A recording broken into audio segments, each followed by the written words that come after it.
Je salue toute l'Église ce soir dans le nom du Seigneur Jésus-Christ.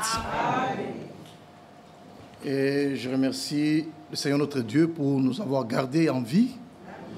Et il a permis que nous puissions vous revoir. Amen. Voir les élus de Dieu a toujours été un privilège. C'est comme le frère Michel vient de le lire là-bas, que Dieu nous a choisis dès le commencement. Il s'agit du choix. Amen. Autrement dit, il s'agit de l'élection. Nous n'avons pas été élus dans l'éternité, mais nous avons été élus dès le commencement. Amen. Ça, il faut le savoir. Parce qu'il y a des gens qui ne savent pas faire la différence entre l'éternité et le commencement ou avant la fondation du monde. Parce que le terme « le commencement » ou le terme « avant la fondation du monde », c'est la même chose. C'est-à-dire que quand Dieu, dans l'éternité, Dieu était dans la plénitude de l'esprit, des lumières et des vies. Alors, il est sorti de ces plénitudes-là. Il a pris la forme du logos ou du dabar en hébreu. Et c'est ça le commencement. C'est à partir de là, quand il est sorti de l'éternité, Dieu nous a choisis. Et il nous a choisis comment? Parce qu'il nous a connus d'avance. Dieu n'est pas surpris de nous voir aujourd'hui dans cette salle. Il nous a connus avant la fondation du monde. Donc nous ne sommes pas des êtres qui sommes arrivés ici par hasard. Dieu nous connaissait bien avant. Bien-aimés frères et sœurs, ce que l'Écriture a dit là-bas, ce que frère Michel a lu là-bas, nous disons Amen parce que c'est la vérité. Un enfant de Dieu, pour lui, chaque parole de Dieu est pain de vie. Amen. Et il dit Amen à chaque parole de Dieu. Amen. On ne peut pas forcer un chrétien de dire Amen à la parole. Non. Toute notre vie doit être Amen à la parole. C'est une bonne écriture, c'est que le frère a lu là-bas au commencement. Mais avant de continuer là-bas, j'ai lu d'abord mon écriture de base, au sujet de ce que nous parlerons tout le temps que nous allons passer ici à Bruxelles. Chez nous à Bruxelles, on a déjà dit que moi je ne suis pas un visiteur, donc je suis chez nous à Bruxelles. Alors, nous prenons Luc chapitre 2. Je vais vous demander de vous lever là, rapidement. Luc chapitre 2, versets 25 jusqu'à 32. Luc 2, 25 à 32. Écoutez ce qui est dit là-bas. Et voici... Le micro là passe là. Ça passe? Je ne sais pas. C'est bon, hein? D'accord. Et voici, il y avait à Jérusalem un homme appelé Siméon. Cet homme était juste et pieux. Il attendait la consolation d'Israël et l'Esprit Saint était sur lui. Il avait été divinement averti par le Saint-Esprit qu'il ne mourrait point avant d'avoir vu le Christ du Seigneur. Il avait été divinement averti. C'est ça notre sujet. Tout ce temps ici. Divinement averti. Donc il n'y a pas que Siméon qui a été divinement averti. Même à Bruxelles, nous sommes divinement avertis. Et nous allons vous le démontrer. Par la grâce de Dieu. Il vint au temple poussé par le Saint-Esprit. Et comme les parents apportaient le petit enfant Jésus pour accomplir à son égard ce qu'ordonnait la loi, il le reçut dans ses bras, loua Dieu et dit. Vous savez pourquoi je n'ai pas lu béni Dieu, hein? Vous connaissez ça très bien, n'est-ce pas? Loua Dieu et dit, maintenant Seigneur, tu laisses ton serviteur s'en aller en paix selon ta parole. Donc il ne devait pas s'en aller selon les interprétations, mais il devait s'en aller selon sa parole. Amen. Même nous, si nous devons mourir, il faut que ce soit selon sa parole. Amen. Laisse ton serviteur s'en aller en paix selon ta parole. Car mes yeux ont vu ton salut. Simeon tenait en main un petit bébé, mais il appelait ce petit bébé-là le salut. Donc le salut, c'est un homme. Le salut, c'est un homme. Cet homme, ce n'est pas le frère Branham, ni le frère Franck, mais le salut, c'est le Seigneur Jésus-Christ. Salut que tu as préparé devant tout le peuple, lumière pour éclairer les nations et gloire d'Israël, ton peuple. Dieu notre Père, nous te disons merci pour ce moment. Nous avons lu les Saintes Écritures, mais c'est toi qui en es le révélateur. Descends et enseigne ton peuple ce soir, qu'il sorte de cet endroit édifiés, perfectionnés et bénis. Au nom du Seigneur Jésus-Christ. Amen. Amen. Veuillez vous asseoir, frères et sœurs. Notre sujet, comme je l'ai annoncé tout à l'heure, c'est divinement averti. Je rentre un peu dans l'écriture que le frère Michel avait lu là-bas, avant de revenir dans notre sujet. Je vais dans c'était 1 Thessaloniciens 2, hein? 2 Thessaloniciens 2. Oui, 2 Thessaloniciens 2, à partir du verset 13. Il dit, pour nous, frères bien-aimés du Seigneur, nous devons, à votre sujet, rendre continuellement grâce à Dieu. Amen. Pourquoi? Parce que Dieu vous a choisi dès le commencement. Amen. Pour le salut. Amen. Dieu ne nous a pas choisi pour la perdition. Il n'y a pas quelqu'un qui a été choisi pour qu'il soit perdu. Non, non, non, non. L'élection, c'est pour les enfants de Dieu. Amen.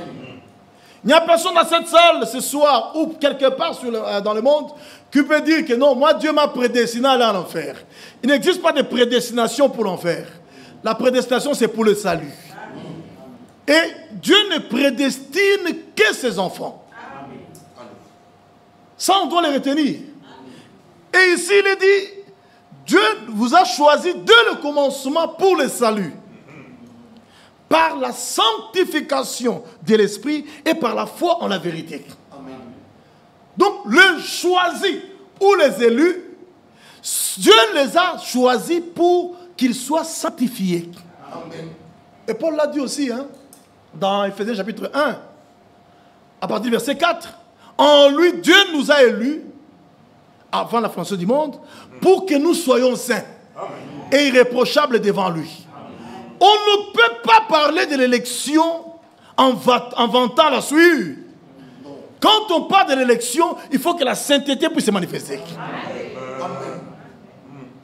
Être élu signifie premièrement être destiné à un service et y être consacré. Amen.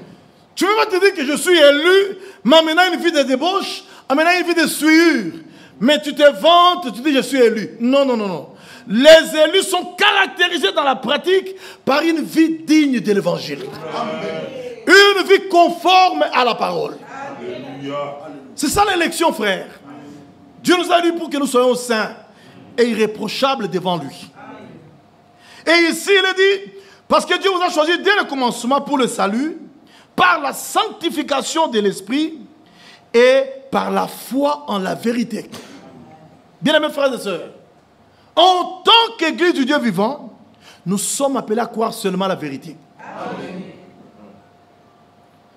Nous sommes l'Église du Dieu vivant. Amen. La colonne et l'appui de la vérité. C'est vrai. On ne peut pas se dire Église quand on appuie les mensonges. Non, ça c'est pas l'Église. Ce modèle ne se trouve pas dans les Écritures. Dans les Actes d'Apôtres où l'Église est née le jour de la Pentecôte, ils soutenaient seulement la vérité. Et les apôtres ne prêchaient que la vérité. Toute chose qu'ils disaient, c'était conformément à ce que les prophètes avaient dit et conformément aux Saintes Écritures. Même Jacques, à la fin de la conférence de Jérusalem, il avait dit quelque chose que je vais vous lire tout à l'heure là. Acte chapitre 15. Jacques avait dit ceci. Au verset 15. Et Jacques, acte 15, 15, il a dit, et avec cela, s'accordent les paroles des prophètes selon qu'il est écrit. Avec cela, s'accordent les paroles des prophètes. Premier critère. Et deuxième critère, selon qu'il est écrit. Amen. Donc, il n'y a pas de place pour l'imagination ici. Ici, nous parlons selon les Écritures. Amen. C'est pourquoi nous n'avons pas honte de dire que la Bible, c'est notre absolu. Même si dans le monde, il y a des gens qui boudent ça. Mais Dieu au ciel connaît que la Bible, c'est notre absolu. Et quand Dieu connaît que c'est comme ça, on s'y cramponne. Hein? On ne bouge pas d'un cran. Parce que c'est ça la vérité. Et Dieu ne confirmera que sa parole. Bien mes frères et sœurs, Dieu nous a élus dès le commencement. Ou dès la fondation du monde. Je voulais rappeler à l'Église que nous sommes, qu'avant que les anges ne soient créés, nous étions déjà élus. C'est pourquoi vous remarquez qu'aux yeux de Dieu, nous valons plus que les anges. Amen. Les anges sont des créatures célestes. Mais avant que le ciel et la terre ne soient créés, toi, tu étais déjà choisi. Amen. C'est pourquoi aujourd'hui, un vrai croyant, un élu de Dieu, ne peut pas se laisser emporter par les circonstances temporelles. Parce qu'avant que les circonstances n'existent, Dieu nous avait déjà choisis. Amen. Nous sommes les produits du choix de Dieu. Amen. Nous ne sommes pas n'importe qui, frère. Amen. Et Dieu nous a élus avant de créer les anges. Donc même Lucifer là ne vaut pas plus que nous. Parce qu'avant que Dieu ne les crée, nous étions déjà élus. Amen. Et Dieu avait inscrit nos noms dans les livres de vie de l'agneau. C'est la vérité, frères et sœurs.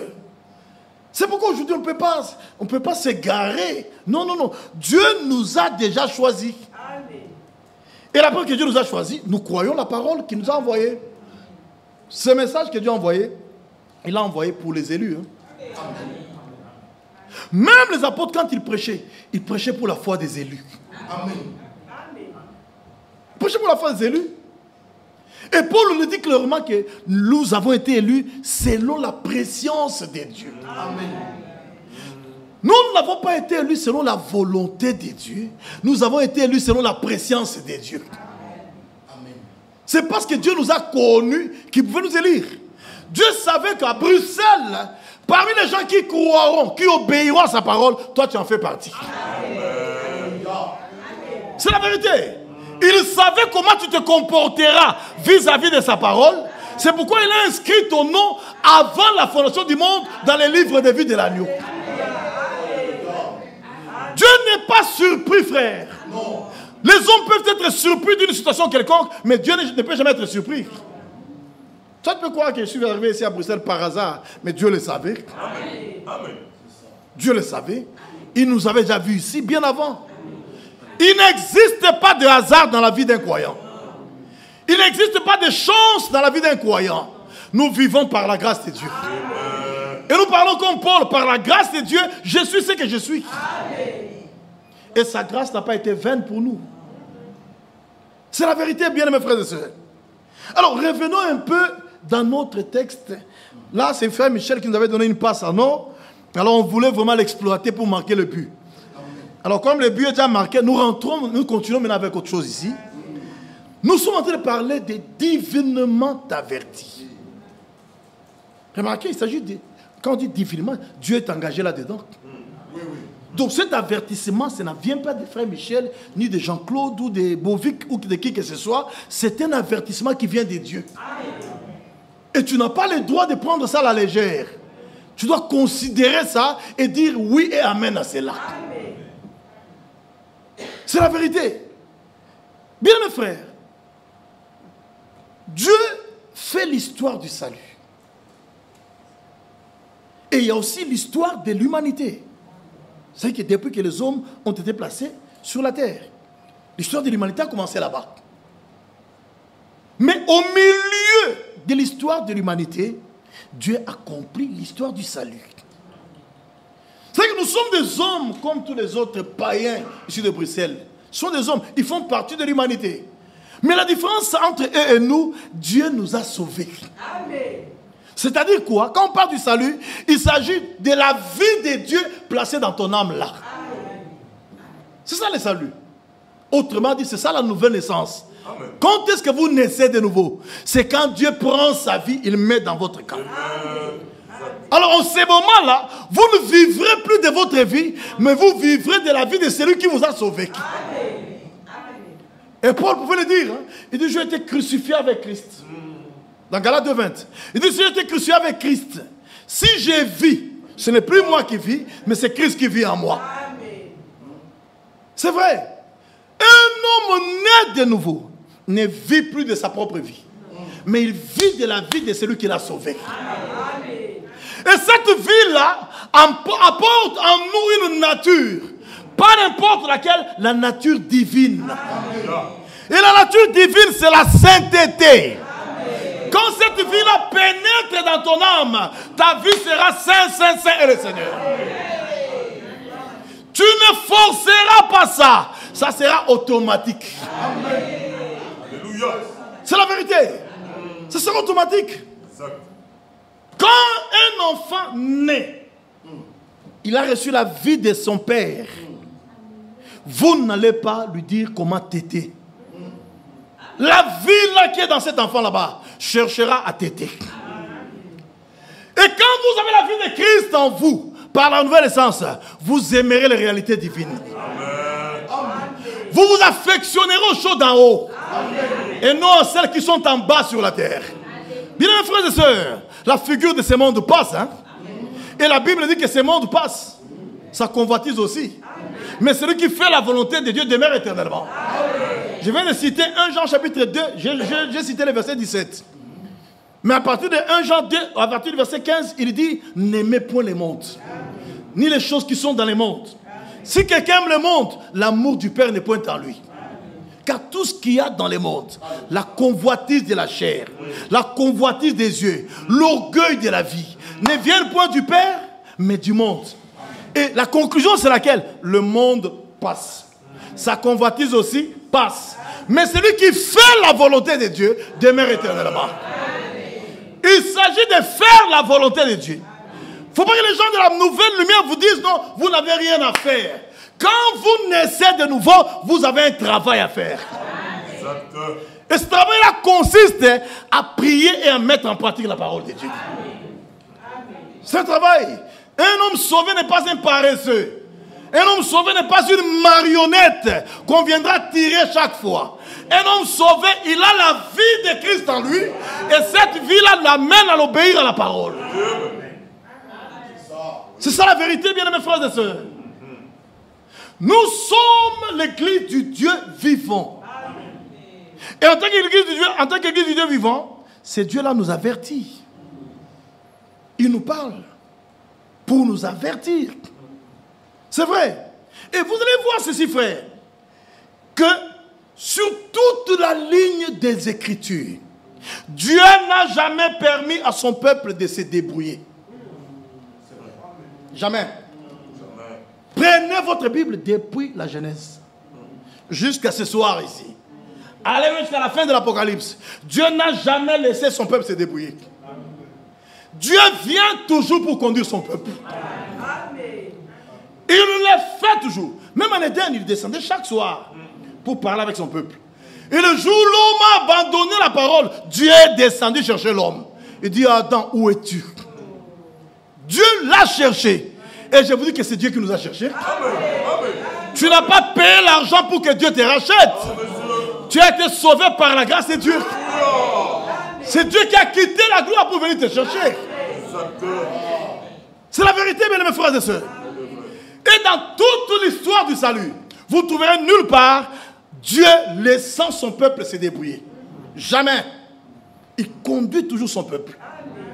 Prenez même lors du premier exode avec Israël, Dieu conduisait son peuple. Quand Dieu s'est manifesté là par la colonne de feu ou par la nuée de gloire, ce n'était pas pour une contemplation, mais c'était pour leur indiquer le chemin. Aujourd'hui, les gens sont en train de prendre des photos de nuées ou de colonnes de feu, ça génuait là-bas. C'est une distraction. Ces choses-là sont apparues pour confirmer que ce message est la vérité. Afin que nous puissions connaître le chemin à suivre. Et quand nous connaissons le chemin, on ne doit pas rester là-bas. Marchons sur le chemin. C'est la vérité, bien mes frères et sœurs. Nous sommes l'église du Dieu vivant comme l'Écriture l'a dit. Je vais vous le montrer. Vous allez comprendre que dans le royaume de Dieu ici, tout est lié à ces dieux là-bas. Tout. Je vais vous lire quelques écritures pour vous montrer que tout est centré sur lui. Il n'y a personne ici qui peut se prévaloir pour dire que non, si ce n'était pas moi, telle chose n'allait pas arriver. Non, non, non, non. Ici, c'est Dieu qui est au centre. C'est Dieu qui est au centre. Et je vous dis que nous sommes tous tenus par la main du Seigneur. Si Dieu te lâche, frère, ou ma soeur, si Dieu te lâché, tu vivras comme la prostituée là-bas. Mais aujourd'hui, nous tenons bon parce que nous sommes aussi tenus. Et il a dit que celui que je tiens dans ma main, nul ne le ravira de ma main. Dieu nous tient dans sa main, frère. Et par la grâce de Dieu, nous ne lâchera pas. Écoutez ce que l'Écriture dit. Vous allez voir que tout est lié à ces dieux-là. Et pas n'importe lequel, c'est le Dieu vivant. parce qu'il y a aussi des dieux morts. Comme le dieu des Baals qui part en congé. On l'évoque, il n'intervient pas. On va même égorger son peuple, il regarde, c'est comme ça. Il ne sait pas réagir. Mais notre Dieu, il est toujours présent. Il a dit que là où 2 ou 3 sont assemblés à mon nom, je suis au milieu d'eux. Est-ce que vous croyez que ce soir, il est au milieu de nous? Il est au milieu de nous, frères. N'ayez pas honte de le dire. Hein? Le Seigneur a dit, voici, je suis avec vous. Tous les jours, jusqu'à la fin du monde. Donc il n'a pas laissé son église entre les mains de quelqu'un d'autre. Dieu lui-même conduit son église. C'est la vérité. Dieu lui-même conduit son église. Il s'agit de son église. C'est-à-dire c'est lui qui est le propriétaire. C'est pourquoi ici, personne n'a le droit de faire ce qu'il veut. Nous devons faire la volonté de Dieu. Et nous devons lui dire que ta volonté soit faite. Et sa volonté se rapporte toujours à ce qu'il a commandé ou défendu dans sa parole. C'est ça la vérité. Bien mes frères et sœurs, prenons un peu l'écriture pour vous montrer quelque chose. Je vais vous montrer quelque chose rapidement. Je sais que ce sera juste une introduction. Hein. On continuera à construire le mardi. Maintenant, écoutez s'il vous plaît. Je prends l'écriture dans 1 Timothée 4,10. Vous allez voir ce qui est dit là-bas. 1 Timothée 4,10. Il est dit ceci. Nous travaillons en effet. Vous avez vu? Oh non, vous n'avez rien à faire. Nous travaillons. Et ça peut travailler. Et si le message c'est le retour à la foi apostolique, travaillons. Nous travaillons en effet et nous combattons. Oh non frère, nous combattons. Nous combattons. Paul a dit, j'ai combattu le bon combat de la foi. Et toi tu ne veux pas combattre, mais tu veux être proclamé vainqueur. C'est en vertu de quoi? Tu ne veux pas combattre, mais tu veux être proclamé vainqueur. Non, ça n'existe pas. Pour être proclamé vainqueur, il faut se battre. Et en se battant, il y a aussi des coups que l'ennemi donne. Hein? Frère, l'ennemi aussi donne des coups. Mais malgré qu'il donne des coups, c'est nous qui sommes plus que vainqueurs par celui qui nous a aimés. Nous combattons contre un ennemi vaincu. Nous combattons contre un ennemi dégradé. Et celui qui est en nous est plus grand que celui qui est dans les mondes. C'est la vérité, frères et sœurs. Écoutez s'il vous plaît. Nous travaillons en effet. Et nous combattons parce que nous mettons notre espérance dans le Dieu vivant. Qui est ce Dieu vivant-là? Qui est le sauveur de tous les hommes, principalement des croyants. Alléluia. Il est le sauveur de tous les hommes parce que le salut qu'il a accompli à la croix, il l'a accompli pour tout le monde. Mais pour y accéder, c'est quiconque croit. À Golgotha, quand le Seigneur a dit tout est accompli.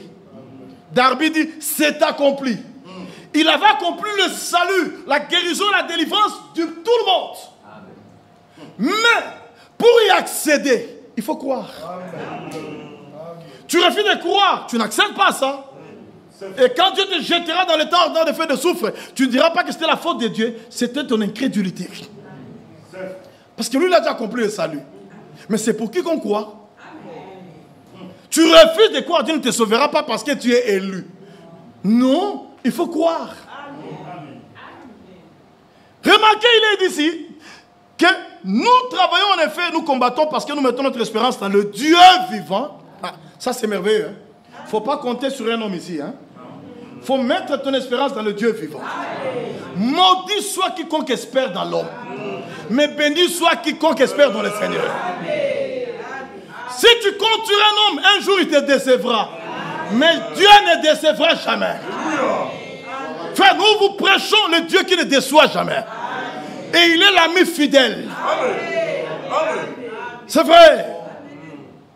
Il est écrit, frère, nous combattons parce que nous mettons notre espérance dans le Dieu vivant qui est le sauveur de tous les hommes, principalement des croyants. Principalement des croyants, pas des incrédules. Non. Si tu es incrédule, le salut ne te concerne pas. Le salut concerne les croyants. C'est pourquoi Jean 3,16 a dit, car Dieu a tellement aimé le monde qu'il a donné son Fils unique, afin que quiconque croit en lui ne périsse point, mais qu'il ait la vie éternelle. Voilà comment le salut s'opère. Il faut croire au Sauveur crucifié à Golgotha. Il faut croire. Si vous ne croyez pas, Dieu ne vous sauve pas. Hein. Ça ne se marchande même pas. Oh non, mais je peux donner un peu. Non, mais il n'y a pas d'un peu là-bas. Là-bas, soit tu crois, ou bien tu ne crois pas. C'est pourquoi il a été dit dans Marc chapitre 16, versets 15 à 16, allez prêcher la bonne nouvelle à toute la création. Celui qui croira et qui se fera baptiser sera sauvé. C'est-à-dire autrement, expérimentera le salut déjà accompli. Amen. Mais celui qui ne croira pas sera condamné. Voici les miracles qui accompagneront ceux qui auront cru. Amen. Les croyants ne recherchent pas les miracles, mais les miracles les accompagnent. Amen. Amen. C'est vrai. J'étais content. Ce jour-là, le frère Franck a dit, jamais les apôtres ne prêchaient le thème la guérison divine. Donc voir un apôtre, sujet, guérison divine, il ne prêchait pas comme ça. Il prêchait l'évangile. Et Dieu guérissait les malades. Amen. Dieu sauvait les perdus. Amen. Dieu délivrait les captifs. C'est ce que Dieu faisait. Nous prêchons l'évangile. Mais quand nous prêchons, là-dedans, il y a la guérison. Là-dedans, il y a le salut. Là-dedans, il y a même la bénédiction. Frère, je vous dis ce soir, tout est dans la parole. Tout est dans la parole. Et il n'y a rien qui fait défaut dans la parole. Je vous dis ce soir, frère, vous qui croyez à la parole, vous ne serez jamais déçus. La Bible dit que quiconque espère en lui ne sera point confus. Nous vous prêchons le Dieu qui ne déçoit pas. Ce Dieu-là, montrez-moi dans toute l'histoire du salut, quiconque a espéré en lui et il a été confus. Ça n'existe pas. Quand Shadrach, Meshach et Abednego ont tenu la dragée haute devant le roi Nebuchadnezzar, le roi dit, mais vous ne voulez pas obéir à ce que je dis? On va juste dans la fournaise ardente. Ils ont dit fièrement, oh roi, notre Dieu est capable de nous délivrer de ce feu là-bas. Ça s'appelle la foi. Amen. La foi est une révélation. Amen. Il n'était pas encore délivré de ce feu-là, mais il croyait que Dieu est capable de le faire. Amen. Mais frère, notre Dieu, il est le feu dévorant. Amen. Quand on les a pris pour le bouter dans ce feu là-bas, le feu dévorant est descendu. Il a dévoré l'ardeur de ce feu là-bas. Et ils ont marché dans le feu comme dans une maison climatisée. Avec Dieu, tout est possible. Amen. Soyez fiers de ce Dieu-là. Frère, il faut être fier de ce Dieu-là. C'est le seul Dieu vivant. Amen. Il n'y en a point deux sur la terre. Il y a des gens qui sont autoproclamés Dieu, mais qui sont morts par la suite. Hein. Vous voyez un peu la folie de l'Église catholique. Quand le pape est vivant, on l'appelle Saint-Père. Saint-Père, partout il fait ça. Quand il meurt, après quelques années, un autre vient pour le déclarer saint. Il vient pour le canoniser. Mais les gens ne voient pas cette folie là-bas parce qu'ils sont aveugles. Mais heureux sont vos yeux parce qu'ils voient. Heureux sont vos oreilles parce qu'elles entendent. Et bénis soient vos cœurs parce qu'ils gardent la parole. Donc, le sauveur du monde entier ou de tous les hommes, principalement des croyants, c'est le Dieu vivant. Amen. Donc comprenez que tout est lié à ce Dieu vivant-là. Et vous allez remarquer qu'il est appelé le Dieu vivant. Et même dans Matthieu chapitre 16, devant Pierre, Matthieu chapitre 16, qu'est-ce que le Seigneur avait dit? Verset 16. Il a dit, Simon-Pierre répondit, tu es le Christ, le Fils du Dieu vivant. Donc vous croyez que même lui, Jésus-Christ, il est le Fils du Dieu vivant. Tout est lié au Dieu vivant. Je vais vous montrer que même vous là, vous êtes liés au Dieu vivant. Ça, il faut l'avoir dans l'esprit. Même à l'heure de l'épreuve, que je suis un fils du Dieu vivant. Et là, le diable reculera. Écoutez, s'il vous plaît. Pierre répondit, tu es le Christ, le Fils du Dieu vivant. C'est toujours lié à ce Dieu vivant-là. Même l'Église, dans 1 Timothée 3,15, 1 Timothée 3,15, il est écrit ceci. Mais afin que tu saches, au verset 14, il a dit, je t'écris ces choses avec l'espérance d'aller bientôt vers toi, mais afin que tu saches, si je tarde, comment il faut se conduire dans la maison de Dieu? La maison de Dieu, c'est laquelle? Qui est l'église du Dieu vivant. Amen. La colonne et l'appui de la vérité. Amen. La maison de Dieu, ce n'est pas ces murs ici. La maison de Dieu, c'est vous. Amen. La Bible dit dans Hébreux 3:6, sa maison, c'est nous. C'est nous la maison de Dieu. On peut laisser ces bâtiments, on se déplace, on va ailleurs. C'est la maison de Dieu qui s'est déplacée. Nous sommes la maison de Dieu. Nous sommes aussi gens de sa maison. Et vous avez remarqué, on nous appelle aussi le temple du Dieu vivant. Prenez la Bible, dans 2 Corinthiens 6:16. Il est écrit ceci. 2 Corinthiens 6:16. La Bible dit, quel rapport y a-t-il entre le temple de Dieu et les idoles? Car nous sommes le temple du Dieu vivant. Comme Dieu lui-même, comme Dieu l'a dit, j'habiterai et je marcherai au milieu d'eux et je serai leur Dieu et ils seront mon peuple. Il sera notre Dieu et nous serons son peuple. C'est-à-dire qu'en tant que son peuple, nous sommes le fils du Dieu vivant. C'est dans votre Bible là-bas. Prenez la Bible dans Romains chapitre 9, verset 26. Romains 9, verset 26. Il est écrit ceci. Je vais commencer à 24. Romains, mais le problème c'est au verset 26. Ainsi nous a-t-il appelés non seulement d'entre les Juifs, mais encore d'entre les païens. Le Dieu qui a appelé les Juifs, c'est le même Dieu qui nous a appelés. Amen. Frère, la croix nous a rendu un grand service. Amen. Avant Golgotha, tu ne peux pas t'asseoir avec un Juif à table et manger ensemble. Ça ne peut pas se faire. Mais après Golgotha, on peut s'asseoir ensemble. Et le jour, dans la fête des noces, la Bible dit que plusieurs viendront de l'Orient et de l'Occident et s'assiéront à table avec Abraham, Isaac et Jacob dans les royaumes des cieux. Donc nous nous asserons autour de la même table avec les prophètes de l'Ancien Testament, avec les apôtres du Nouveau Testament et avec les frères et sœurs hébreux. Qu'est-ce qui a rendu cela possible? La croix de Golgotha. Amen. Nous qui étions loin, et nous a rapprochés. Ça c'est merveilleux, frère. Il est écrit, ainsi nous a-t-il appelés non seulement d'entre les Juifs, mais encore d'entre les païens. Selon qu'il le dit dans Osée. Vous voyez que l'enseignement des apôtres était toujours basé sur les Écritures. Il faisait asseoir chaque déclaration par les Écritures. Donc les apôtres n'étaient pas des bavards religieux.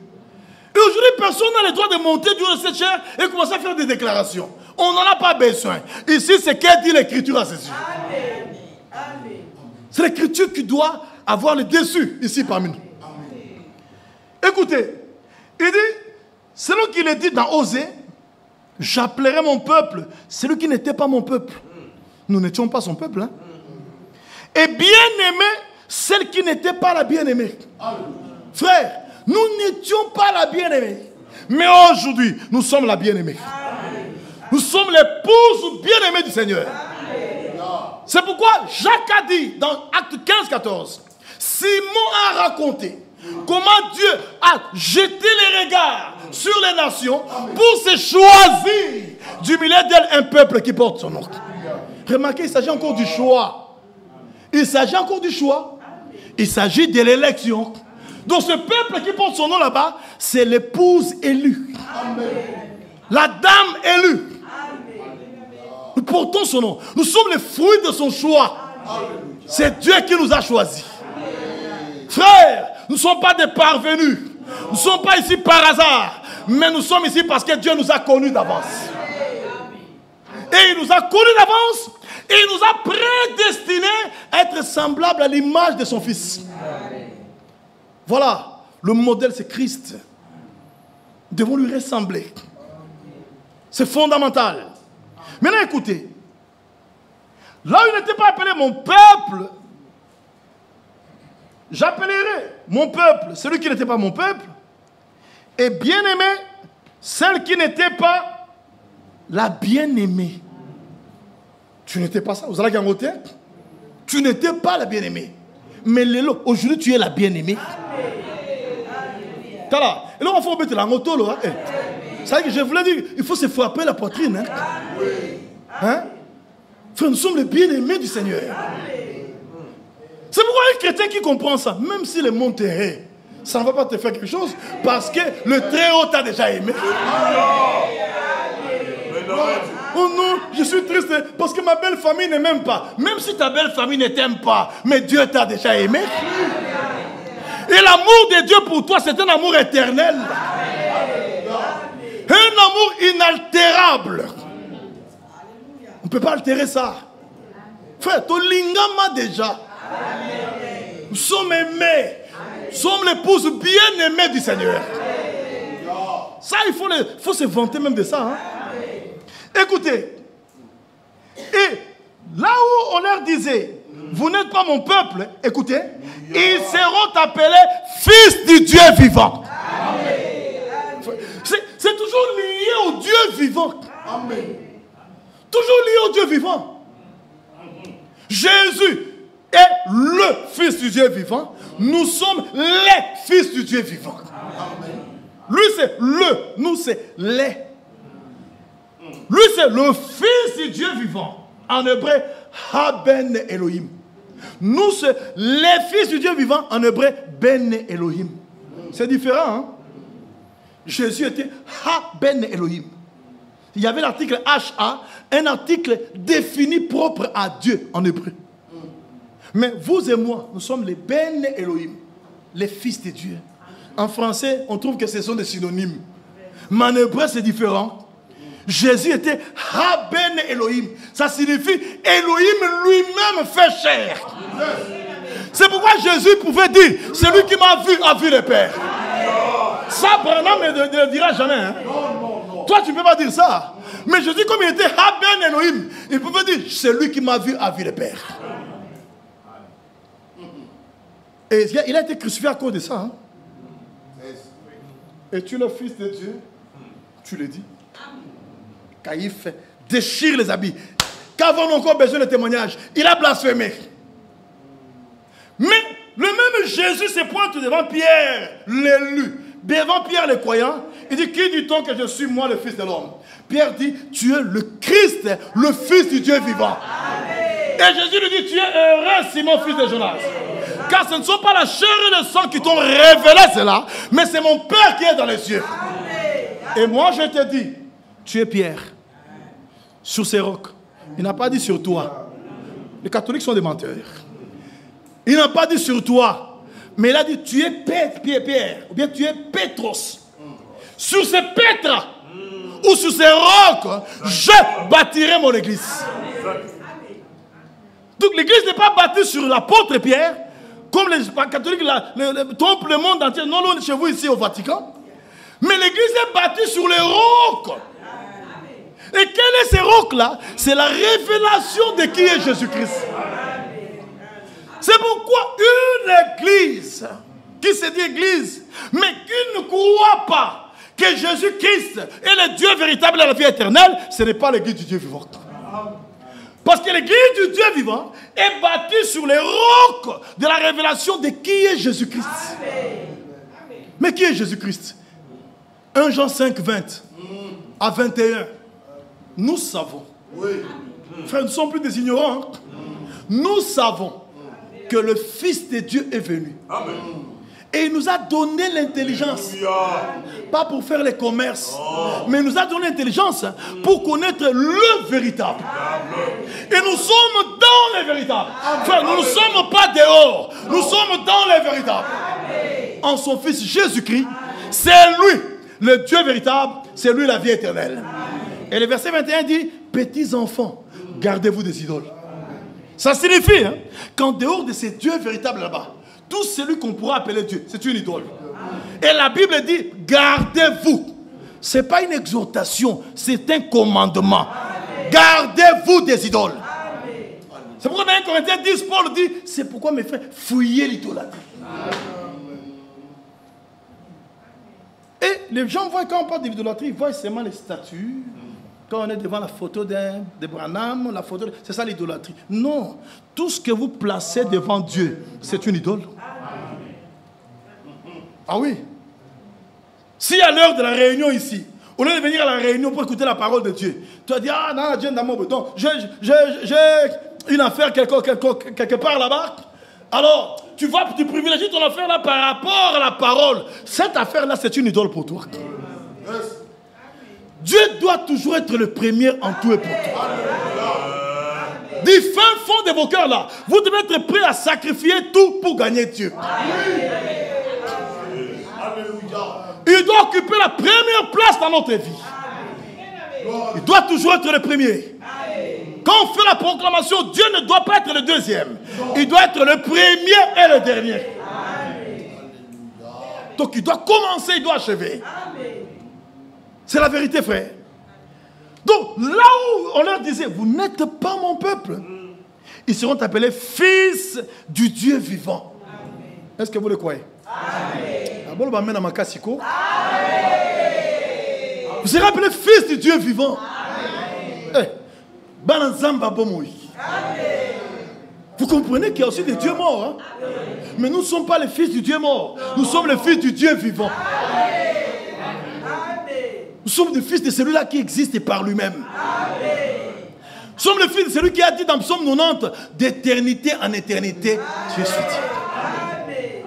Il est Dieu. C'est vrai, frère. Et vous remarquerez que, commençant d'abord par le millénium ici, c'est seulement notre Dieu qui sera adoré. Dans le millénium, toute chair ira se prosterner devant le Dieu d'Israël. À Jérusalem. Toute chair. Là, c'est dans le millénium. Même les musulmans, avec leur croissant ou demi-lune, ils attendent donc dans leur esprit, Mohamed va ressusciter et parcourir la terre sur un cheval blanc afin d'islamiser la terre. C'est ce qu'on appelle à Lingala Ndoto Baba. Donc, ça ne s'accomplira jamais. C'est le songe d'un muet. C'est que même s'il a vu ça, il ne parlera jamais. Il ne parlera jamais, un muet. Donc, mais quelqu'un qui voit un songe, il va te raconter ça quel jour. Ça reste chez lui. Et je vous dis que ce que les musulmans pensent là-bas, ils ont Ndoto Baba. Ça ne s'accomplira jamais. Mais ce que Dieu notre Dieu a résolu, il l'exécutera. Frère, je vous dis au nom du Seigneur, et par l'autorité de la parole, nous les saints, nous régnerons sur la terre. Parce que celui qui a fait la promesse est fidèle. Et il est le Dieu qui ne ment point. C'est vrai. Bien aimés frères et sœurs, ce Dieu-là, il nous appelle fils du Dieu vivant. Ça, il faut se frapper la poitrine. Hein? Donc, quand tu dis que je suis là, je suis le fils du Dieu vivant. Hein? Je ne suis pas n'importe qui. Hein? Même toi, tu n'es pas n'importe qui. Hein? Donc, les yeux de Dieu sont sur nous. Et je vais vous dire qu'aujourd'hui, si la terre a encore de la saveur, c'est à cause de notre présence sur la terre. Le jour où nous quitterons la terre, les fléaux tomberont sur la terre. Mais aussi le temps que nous sommes là, il faut que le monde entier sache que nous sommes des signes, des présages. Notre présence ici montre que l'enlèvement n'a pas encore eu lieu. Parce que quand l'enlèvement aura lieu, nous quitterons Bruxelles. Et nous irons chez nous. Chez nous, c'est dans la Jérusalem céleste. C'est la vérité, bien mes frères et sœurs. Je vais vous dire encore quelque chose en rapport avec le Dieu vivant. Il y en a, c'est belé. Mais non, en rapport avec le Dieu vivant. Vous comprendrez que dans le royaume de Dieu, tout est centré sur lui. Tout est centré sur lui. Et vous voyez qu'ici, on ne nous lit même pas un prophète, on ne nous lit même pas un apôtre, on nous lit seulement au Dieu vivant. C'est pourquoi quand le peuple, lors de l'exode, quand le peuple avait eu soif, il est allé crier à Moïse. Moïse est allé devant l'Éternel. L'Éternel a dit à Moïse, tu convoqueras le peuple vis-à-vis du rocher. Et toi, tu parleras au rocher. Le rocher fera sortir ses eaux et le peuple boira. C'est-à-dire, le peuple a crié. Moïse est allé implorer la grâce de ces dieux là-bas. Dieu dit à Moïse, Dieu n'a pas dit à Moïse, convoque le peuple en face de toi. Nous ne faisons pas l'expérience avec Frère Branham ou avec un serviteur de Dieu. Chacun doit faire l'expérience avec Dieu. Chacun doit avoir un contact permanent avec son Dieu. Tu fais pas l'expérience avec un prédicateur. Moi, le jour où frère Beauvuc quittera cette église, moi aussi je partirai. Tu n'es pas croyant. Tu es un prosélyte. Donc tu es un prosélyte. Donc toi tu viens ici à cause de frère Beauvuc. Le jour où frère Beauvuc va tomber, toi aussi tu tomberas. Frère, il faut compter sur celui qui est infaillible. Seul Dieu est infaillible. C'est pourquoi il faut compter sur lui. Et non venir ici avec des motifs égoïstes, avec des motifs tribaux. Hein? Vous savez, dans les royaumes de Dieu, on ne peut même pas être un raciste. Hein? Parce que la Bible a dit que nous sommes de sa race. La Bible dit que nous sommes de sa race. Dans le royaume de Dieu, il n'y a pas deux races. Il n'y a qu'une seule race, c'est la race divine. C'est pourquoi par la nouvelle naissance, nous sommes rendus participants de la nature divine. Et nous naissons de sa race, la race divine. C'est pourquoi ici, oh non, celui-là c'est un blanc, celui-là un noir, un indien, ça n'existe pas dans les royaumes. Nous sommes tous de sa race. Fils et filles du Dieu vivant. C'est la vérité, bien mes frères et sœurs. Écoutez encore une autre écriture que j'aimerais vous lire avant de vous laisser partir. 2 Corinthiens 3:3. L'esprit que nous recevons, c'est l'esprit de qui? 2 Corinthiens 3:3. Écoutez ce qui est écrit. 2 Corinthiens 3:3. Il est écrit, j'ai écrit, non. Vous êtes manifestement une lettre de Christ écrite. Frère, la vie chrétienne n'est pas une vie cachée. Hein. L'écriture est claire. Hein. Vous êtes manifestement. Donc ça se manifeste. Ça doit se lire. Ça doit se voir. Si tu es chrétien, je dois lire. Ah oui. Il n'existe pas de chrétiens clandestins. Oh non, mais moi, même si vous me voyez ça à midi, je suis chrétien. Non. La chrétienté, c'est la vie de Christ en vous. Amen. Et chacun doit dire, Christ en moi, l'espérance et la gloire. C'est la vérité. Les œuvres sont l'expression de la foi. N'oubliez pas ça. Écoutez, vous êtes manifestement une lettre de Christ écrite par notre ministère. Non avec de l'encre, mais avec l'esprit du Dieu vivant. Amen. Maintenant, dis-moi comment on peut fabriquer ça. Parce que celui qui écrit, tu ne le vois même pas. C'est de façon surnaturelle.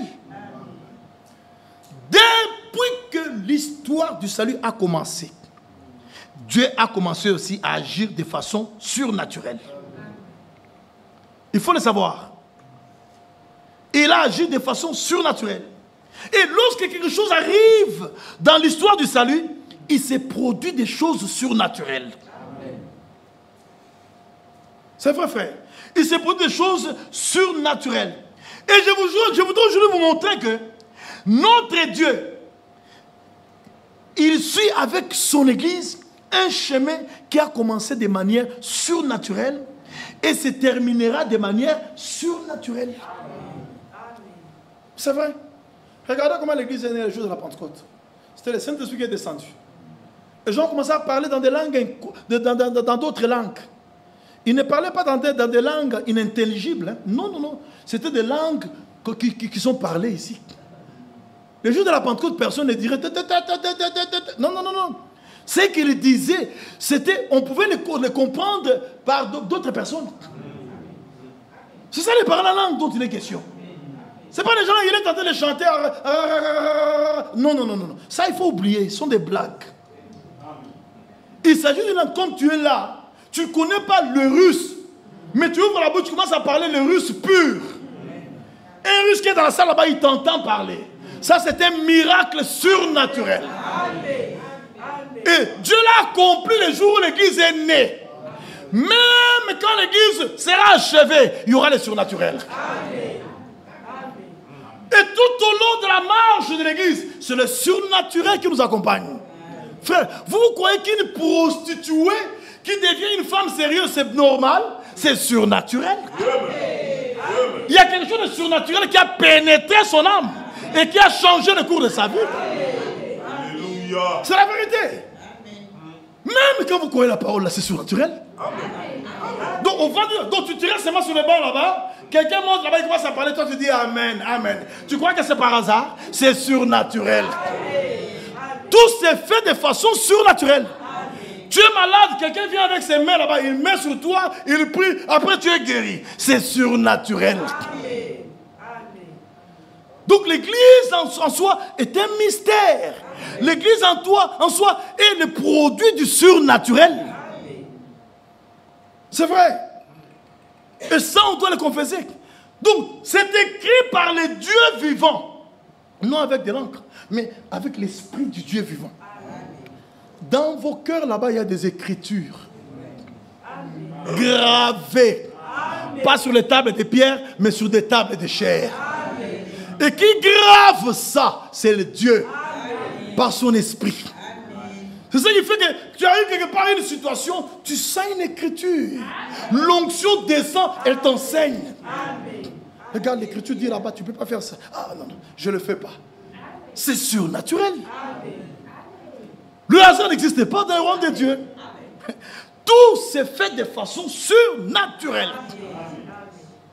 Bien aimés frères et sœurs, je continue encore en lisant. Tu as 45, je dois arrêter, non? Bon, on continuera le vendredi, frère. Continuera le vendredi. Ça, c'est juste une introduction qu'on voulait vous donner. Maintenant, écoutez. Quand je prends, par exemple, à Apocalypse, chapitre 7, verset 2. Vous allez voir. Apocalypse 7, 2. Ici, il s'agit du scellement de 144 000 qui aura lieu après notre départ.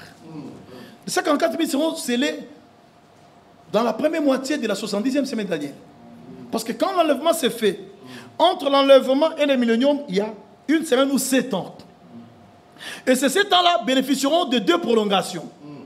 La première prolongation sera la prolongation de 30 jours, en rapport avec la bataille d'Armageddon qui aura lieu, ou la 3e guerre mondiale, à l'issue de laquelle le Dieu d'Israël interviendra en faveur de son peuple. Et Israël battra toutes les nations unies. Israël les battra. C'est pourquoi le roi des Juifs viendra instaurer son règne sur toute la terre. Et tous les rois de la terre ou les présidents de la terre seront soumis au roi des Juifs. C'est pourquoi en ce moment-là, la tribu roi des rois aura son vrai sens là-bas. Puisque le monde entier ira se prosterner devant les rois des Juifs.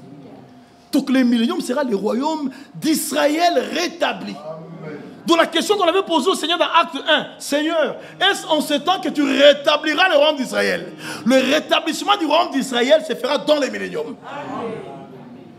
Quand le roi des Juifs, quoique les Juifs ont refusé de l'appeler roi, parce qu'à la croix, sur la croix, c'était écrit Yehoshua, Anosri, Wumelech HaYehudim, c'est-à-dire Jésus de Nazareth, roi des Juifs. Les Juifs sont venus dire à Pilate, non, non, non, il ne faut pas dire qu'écrit roi des Juifs, dis qu'il a dit qu'il est le roi des Juifs. Non, non, moi, ce que j'ai écrit reste écrit. Amen. Et c'est resté écrit jusqu'à ce soir. Amen. Jésus n'a pas dit, mais il est le roi des Juifs. Amen.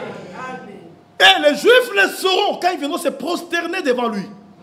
Oui, frère. Exactement comme les frères de Joseph, qui avaient renié Joseph, étaient venus se prosterner devant Joseph. Jésus aussi, ses frères juifs et les autres viendront se prosterner devant lui. Et en ce moment-là, vous comprendrez l'écriture qui dit tout genou fléchira devant Jésus-Christ. C'est la vérité. Frère, nous avons un Dieu terrible, un Dieu merveilleux. Il est le seul Dieu vivant. Apocalypse 7.2. Écoutez ce qui est écrit là-bas. Apocalypse 7.2. Et j'ai vu un autre ange qui montait du côté du soleil levant et qui tenait le sceau du Dieu vivant. Le sceau du Dieu vivant, c'est le Saint-Esprit. Amen. Maintenant, vous allez remarquer que dans Apocalypse 7 ici, les 144 000 qui sont scellés, on ne les scelle pas dans le cœur ou dans l'âme, mais ils sont scellés au front. Lisez le verset 3. Ne faites point de mal à la terre, ni à la mer, ni aux arbres, hein, jusqu'à ce que nous ayons marqué du sceau le front des serviteurs de notre Dieu. C'est-à-dire que les 144 000 recevront le seulement du Saint-Esprit, pas dans le cœur, mais au front, parce qu'ils sont seulement des serviteurs. Mais nous recevons le sceau dans l'âme, parce que nous sommes des fils et des filles du Dieu vivant. En tant que fils et filles du Dieu vivant, Dieu scelle nos âmes, parce que nous avons la qualité de fils et filles. Mais les 144 000, ils recevront le sceau au front, parce qu'ils sont des serviteurs. C'est pourquoi un chrétien qui a compris la parole de Dieu n'enviera jamais les Juifs. En Christ, nous sommes placés plus haut qu'Israël. Et vous allez remarquer, frère, Israël est relié à la Jérusalem terrestre, là où il y a des attentats, mais nous sommes reliés à la Jérusalem céleste, là où rien de souillé n'entrera. Quel privilège! Frère, ça peut vous faire pousser des cris de joie. C'est la vérité. Israël est en train de se disputer la Jérusalem terrestre avec les Arabes. Mais nous, on ne se dispute pas la Jérusalem céleste. Hein? La Jérusalem céleste, c'est notre mère. C'est la promesse que Dieu nous a faite. Et par la grâce de Dieu, nous irons là-bas. C'est pourquoi j'ai voulu la dernière écriture en rapport avec cette cité-là. Elle est appelée cité de qui? Je vais vous lire. Si vous allez voir que c'est toujours attaché au Dieu vivant. Écoutez ce qui est dit, frère. Hébreux 12, verset 22. Hébreux 12, verset 22. Il est écrit ceci. Mais vous, frère, là vous êtes impliqués. Hein? Frère, vous êtes impliqués. Mais vous vous êtes approchés de la montagne de Sion. De la cité du Dieu vivant. Frère, nous nous sommes approchés de la cité du Dieu vivant. De la Jérusalem céleste. Des myriades qui forment le cœur des anges. De l'assemblée des premiers-nés inscrits dans les cieux. Du juge qui est le Dieu de tous. Voilà. Et des esprits de justes parvenus à la perfection. De Jésus, qui est le médiateur de la nouvelle alliance, et du sang de l'aspersion qui parle mieux que celui d'Abel. Parce que le sang d'Abel crie vengeance, mais le sang de Jésus crie pardon. C'est pourquoi tu ne peux pas te dire chrétien si tu ne pardonnes pas. Dans le Notre Père, il est dit, pardonne-nous nos offenses, comme nous aussi nous pardonnons à ceux qui nous ont offensés.